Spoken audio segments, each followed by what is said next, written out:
Chosen one, listen closely, for this is no ordinary message. This is a divine announcement, a sacred shift that has been orchestrated by heaven itself for your life. You are not here by accident. Your presence in this moment is a divine appointment set by the Creator before the foundation of the world. You stand at the edge of a breakthrough, a supernatural transfer that will change the course of everything you know. Heaven has decided that now is your time, not because of your effort or your strength, but because you are finally ready to step into the provision God has been preparing for you. The doors that once seemed sealed are now opening. The favor of heaven is about to flood into your life in ways you never imagined. This is the beginning of your divine elevation, your transformation, your supernatural wealth transfer. Heaven is declaring that your waiting has ended. The blessing, the shift, the release are here. And though his reminders may not always come in words, sometimes it is in the quiet, steady moments that his presence is most deeply felt. There is something already in motion, quietly prepared for you, chosen one. Every tear you carried in silence has been counted. Every night your mind raced with anxious questions has not been ignored. There were moments you kept showing up with a tight chest and a tired smile, doing the next right thing while your heart whispered, "How long will this last?" Heaven saw the hidden places, the private strain, the weight you did not explain to anyone. Not one moment was wasted, and not one prayer disappeared into the air. It has all been moving you toward a turning point, not because you forced it, but because God has been forming you. Anointed one, hear this with your spirit. The season where you had to push past your limits just to stay afloat is breaking. There's a difference between effort and striving, and heaven is calling you out of striving. You were never meant to live as if survival was your assignment. The Lord will fight for you. You need only to be still, as it is written in Exodus 14 verse 14. Stillness does not mean doing nothing. Stillness means you stop arguing with fear. Stillness means you stop negotiating with panic. Stillness means you stop letting urgency make decisions for you. You are not crazy. You are not oversensitive. You did not imagine the heaviness that sat on your shoulders day after day. The exhaustion was real. The loneliness was real. The feeling that no one truly understood what you were carrying was real. But here is what you must know. That season was not punishment. It was preparation. You were being shaped in silence, so that when the shift came, you would not crumble under its weight. Chosen one, I need you to recognize what has been happening under the surface. The delays, the closed doors, the missed chances that felt like rejection. Many of them were protection. Some rooms you begged to enter would have drained your peace. Some opportunities you thought you lost would have stolen your focus. You were not being overlooked. You were being positioned. There is a kind of alignment that only comes after disappointment, because disappointment exposes what you were clinging to. And when what you cling to breaks, your hands finally open to receive what God actually intended. This is why this word lands differently. It is not only encouragement, it is impartation. It is heaven touching the inner structure of you, the part that has been trained to brace, to overthink, to calculate worst-case scenarios. You have been living with the habit of scanning for danger, watching the numbers, checking the clock, waiting for the next blow to land. That habit has a sound, and it sounds like pressure. But today, heaven is interrupting that pattern, not by removing your awareness, but by anchoring your trust in something greater than your own vigilance. Chosen one, there is something you need to understand about the doors that closed behind you. They were not slammed shut by cruelty. They were sealed by mercy. Every rejection you swallowed, every group that turned its back on you, every environment that suddenly became toxic enough to push you out, none of it was random. It was orchestrated removal. You were not cast aside. You were extracted. Heaven saw what was growing in those rooms, and it was not safe for what you carry. Some of those people were comfortable with the version of you that overextended, over-explained, and overgave just to keep the peace. But that version was never meant to lead you into your next season. Anointed one, the delay was never denial. It was divine timing being perfected. You asked why it was taking so long. You asked what you did wrong. You looked at others moving forward and felt your chest tighten with the weight of comparison. but what you did not see was the precision behind the pause. God does not delay to punish. He delays to protect. Some blessings would have destroyed you if they arrived before your foundation was ready. Some relationships would have drained every ounce of peace you had left. Some doors led to rooms that looked like answers but were designed to distract you from your actual assignment. Not every open door is divine. Some are designed to imitate the very things you have prayed for. That is why discernment matters more than speed in this season. Chosen one, the isolation you walked through was not abandonment. It was incubation. Heaven pulled you back so it could rebuild what the world had worn down. Your identity, your clarity, your sense of worth that had been eroded by people who benefited from your confusion. You are not being left behind. You are being lifted above. And the loneliness that once felt like a curse is now revealing itself as the very crucible that forged your strength. The people who misunderstood you were never meant to walk with you into this chapter. The ones who dismissed your sensitivity were not equipped to handle your depth. That does not make them enemies. It makes them evidence that you were always destined for a different tribe. Anointed one, stop mourning rooms that were never built for you. Stop replaying conversations with people who had already decided not to understand you. Your reputation is not yours to defend. It belongs to the one who called you, and what he is restoring right now will speak louder than anything they tried to tear down. The Lord will fight for you. You need only to be still. And in that stillness, something new is rising. Not from striving, not from proving, but from alignment with a source that has never once forgotten your name. Chosen one, let me speak to the place in you that tightens every time the word money enters the room. The part of you that opens the banking app before you even take a full breath in the morning. The part that sees an email subject line and feels your stomach drop before you have read a single word. The part that hears an unexpected expense and immediately begins calculating what must be sacrificed to survive another week. That response is not weakness. It is a pattern built by seasons of pressure. It is what happens when your nervous system has been trained to treat money as a threat rather than a tool.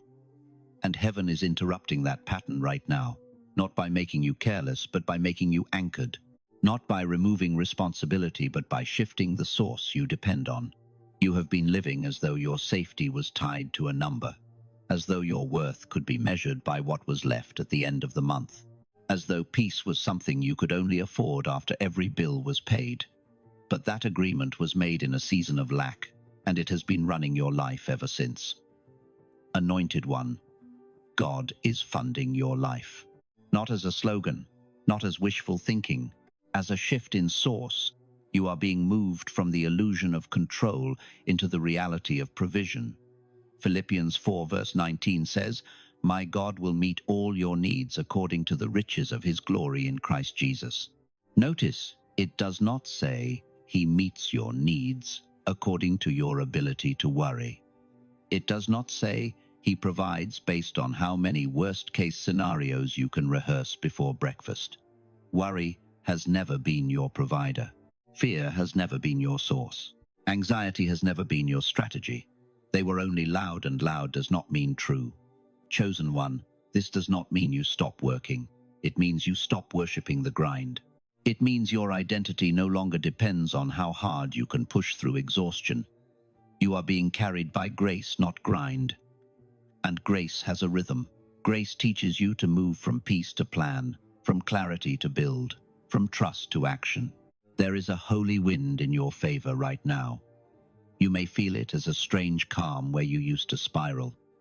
You may notice it as clarity returning after months of fog. You may sense it when you realize you can finally say no without guilt, because you are no longer chasing approval to feel safe. Heaven is declaring no more lack thinking, no more fear leading, no more striving as a lifestyle. This is your divine reset. Not emotional hype, but a reordering of how provision flows into your life from this day forward. Anointed one, there is a reason the anxiety has started to loosen its grip even before the circumstances have fully changed. That is not denial or distraction. That is evidence. When heaven begins to fund a life, the first place it touches is not the bank account, but the nervous system. Peace arrives before proof. Calm precedes confirmation. This is how divine provision announces itself, quietly at first, almost easy to miss if you are still addicted to urgency. You have lived long enough in reaction mode, every decision measured by what you might lose, every plan filtered through what could go wrong. That posture trained you to be responsible, but it also trained you to be tense. Heaven is now correcting that posture. You are being taught how to stand without bracing, to breathe without scanning, to move without rushing. That is not laziness, that is alignment. Chosen one, I want to speak to the part of you that learned to survive early, the version of you that became capable too soon, the one who learned how to figure things out alone because there was no guarantee help would arrive on time. That version kept you alive, but it is not meant to lead you into overflow. Survival skills do not translate well into seasons of provision. They will make you hoard when you are meant to steward. They will make you suspicious when you are meant to receive. They will make you restless when you are meant to rest. This is why God is not just sending resources. He is sending re-education. He is teaching you a new internal language, a language where your first response is not panic but prayer, not calculation but trust, not tightening but opening. The old reflex said, hurry before it disappears. The new rhythm says it is held, it is covered, it is sustained. Anointed one, divine funding does not mean money falls from the sky without wisdom. It means wisdom arrives before money, so the money does not ruin you when it comes. Heaven does not bless by overwhelming unprepared hands. God funds futures by first stabilizing foundations. Pay attention to what is shifting in you lately. You may notice you are less reactive to other people's opinions. You may notice you do not feel the same urgency to explain yourself. You may notice that certain conversations feel noisy and you instinctively pull back. That is discernment growing. That is capacity expanding. That is the sign that your life is being reorganized around a higher source. When heaven becomes your provider, comparison loses its power. You stop measuring your pace against other people's timelines. You stop assuming their speed means your delay. You stop believing their visibility means your invisibility. Divine provision does not rush because it is not insecure. It arrives on time, not early enough to expose you, and not late enough to break you. Chosen one, remember this. God does not fund chaos. He funds clarity. He does not fuel panic. He fuels purpose. If something in your life has felt stuck, ask yourself honestly if your inner world was ready to hold what you were asking for. Some things had to wait until your identity was no longer tied to lack, until money would not become your God, your proof, or your shield. Chosen one, heaven rarely announces provision with fireworks. More often, it begins with alignment, subtle shifts, small doors opening without resistance, things working with less force than before. That is how you know this is not luck, it is order. Divine funding does not shout, it arranges. One of the earliest external signs that God is funding your life is timing. Things start landing at just the right moment. Not early enough to inflate your ego, not late enough to break your faith. You receive information when you are ready to use it. You meet people when you have the maturity to discern them. Opportunities arise when you finally have the clarity to say yes or no without fear. Look closely at your recent weeks. You may have noticed expenses resolving themselves without drama, problems that once spiraled now closing cleanly, a conversation that cleared confusion, a delay that saved you from a wrong commitment. These are not random events. They are indicators that your life is being managed by something higher than your own vigilance. Anointed one, divine funding also reveals itself through pruning. Some connections will fade. Some invitations will stop coming. Some dynamics will feel uncomfortable to maintain. This is not loss. This is protection. God does not pour new wine into old containers. He does not add weight to unstable structures. When something leaves, ask whether it was built for survival or for stewardship. Not everyone who benefited from your struggle is meant to benefit from your overflow. Some people were comfortable when you were overgiving, undercharging, over-explaining, and overstretching. As provision increases, boundaries must mature. This is not selfishness. This is wisdom. Chosen one, Another sign of divine funding is that ideas begin to arrive with peace attached. Not frantic inspiration, not pressured urgency, but clear, steady insight. You start seeing solutions instead of problems, pathways instead of walls. This is how heaven invests. It sends strategy before supply, so the supply has direction. You may also notice that your tolerance for chaos is decreasing. Environments that once felt normal now feel draining. Noise becomes obvious. Drama becomes unattractive. That is because your spirit is being tuned to a different frequency. Provision flows where peace is honored. Let me ground this in something practical.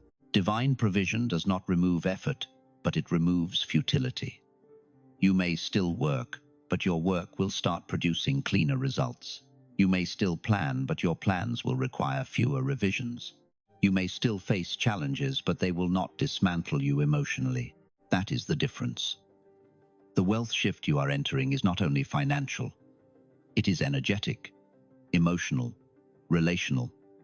You are being resourced with clarity, discernment, rest, and timing. Money follows that alignment. It always has. When the inner order changes, the outer systems respond. Anointed one, be careful not to overlook what is already moving because it does not match your old expectations. Sometimes we expect provision to arrive dramatically because struggle was dramatic. But healing is often quiet. Stability is often subtle. Security often feels almost boring compared to crisis. That does not make it small. It makes it sustainable. As heaven continues to fund your life, your role is not to force outcomes, but to remain aligned. Pay attention to peace. Notice what drains you and what restores you. Honor the invitations that feel clean. Decline the ones that feel heavy. This discernment is part of your provision. There is more unfolding than you can see right now, and it is being arranged with precision that your mind cannot yet calculate, but your spirit already recognizes. Chosen one, there is a discipline you are being invited into now, and it is not hustle, productivity, or spiritual performance. It is discernment. When heaven begins funding a life, the greatest risk is not lack, it is misalignment. Provision magnifies direction. Whatever you point it at, it will accelerate. That is why this season demands clarity more than speed. Fear-based habits do not disappear automatically just because provision increases. They dissolve through awareness and choice. The old pattern said, say yes quickly before the opportunity disappears. The old pattern said, overgive to feel secure. The old pattern said, accept what is offered, even if it costs your peace. Those habits were formed in scarcity. They are not sinful. They are outdated. You are being asked to slow your responses, not your obedience. There is a difference. Obedience comes from alignment. Impulse comes from fear. In this season, you will notice that God gives you a pause, a breath between the offer and the answer, a moment of stillness before the decision. That pause is protection. It is where wisdom speaks. Remaining positioned does not mean doing more spiritual things. It means honoring what restores you. Pay attention to how your body reacts to certain choices. Notice when your chest tightens or your stomach sinks. That is not weakness. That is information. Your nervous system is learning to tell the truth now that it no longer has to scream to be heard. Divine funding also requires you to let go of proving. When provision begins to flow, the temptation to justify yourself increases, to explain your worth, to defend your choices, to show that you deserve what is happening. But heaven does not fund explanations. It funds obedience. You do not owe anyone a performance to validate what God is doing in your life. Some people will misunderstand your boundaries. They may call you distant or changed. Let them. You are not withdrawing. You are consolidating. You are gathering your energy so it can be invested wisely. A funded life is not a loud life. It is a focused one. There will be moments where fear tries to re-enter, disguised as responsibility. It will sound like, what if this disappears? What if it stops? What if I mess it up? When that voice rises, return to what is written. The Lord will fight for you. You need only to be still. Stillness here means you refuse to rehearse disaster. You refuse to let imagined futures steal present peace. Chosen one, When God begins funding your life, your relationship with money must be healed, not idolized. Money is a tool, but it also carries memory. It remembers how it was used, how it was chased, how it was feared. Many people ask for increase without addressing the emotional history they carry around provision. Heaven does not skip that step. Money has never been the problem. The problem was the agreement you made with it during seasons of lack. The agreement that said money decides my safety, money decides my worth, money decides my peace. That agreement kept you vigilant, but it also kept you tense. Divine funding breaks that contract. You are learning to see money as a servant, not a signal, not a verdict on your value, not a measure of your faith, not a reason to panic or perform. It becomes simply one of many resources God uses to support your assignment. When this shift happens, money loses its emotional charge. You may notice that you think differently about spending. You are no longer driven by relief purchases or fear-based saving. You begin to ask quieter questions. Does this align? Does this support the life I am building? Does this create peace or pressure? These questions are signs of maturity, not restriction. Divine funding also teaches generosity without depletion. In the past, you may have given from guilt or urgency. You gave to feel safe. You gave to avoid conflict. You gave to prove goodness. In this season, giving becomes intentional, clean, joyful. You give because it aligns, not because you are afraid of what happens if you do not. Anointed one, there is also a boundary being restored around what you carry financially for others. You are not meant to rescue people at the cost of your own stability. Compassion without wisdom leads to exhaustion. God does not fund burnout. He funds stewardship. Stewardship is not control. It is partnership. You listen, you respond, you adjust, and you trust that provision does not disappear when you say no to what is misaligned. In fact, provision often increases when you stop leaking energy into places that cannot hold it. There may be moments where increase feels uncomfortable, when you receive more than you expected, when things resolve faster than you planned, when doors open without struggle. Do not sabotage that ease by searching for the catch. Ease does not mean you did something wrong. Sometimes it means you finally stopped resisting support. Chosen one, as this word comes to rest within you, know that heaven has already moved. What you felt was not emotion. It was confirmation. A supernatural transfer is already in motion, and you are standing in your exact appointed moment, the place where provision meets purpose and peace overtakes worry. You did not arrive here by chance. You were drawn by alignment, carried by grace, and covered by divine intent. The final posture of a divinely funded life is trust expressed through consistency. Not emotional highs, not constant declarations, but steady alignment. You do not need to keep proving your faith. You live it quietly, daily, through choices that reflect trust. Consistency looks like showing up without forcing outcomes. It looks like planning without panic. It looks like giving without depletion. It looks like resting without guilt. This is the rhythm that sustains provision long term. Heaven is not asking you to be perfect. It is asking you to be present, to listen when something feels off, to adjust when peace leaves, to pause before reacting. These small acts of awareness protect what God is building. Remember that divine funding is not a moment. It is a way of living, a steady partnership where you respond, adjust, and trust. Fear may still knock occasionally, but it no longer lives here. Anxiety may whisper, but it no longer leads. You are stepping into a life where provision meets purpose without struggle, where clarity replaces urgency, where peace guards what is being released. Go forward with gratitude, anointed one. You are covered, you are provided for, and what has begun will be completed.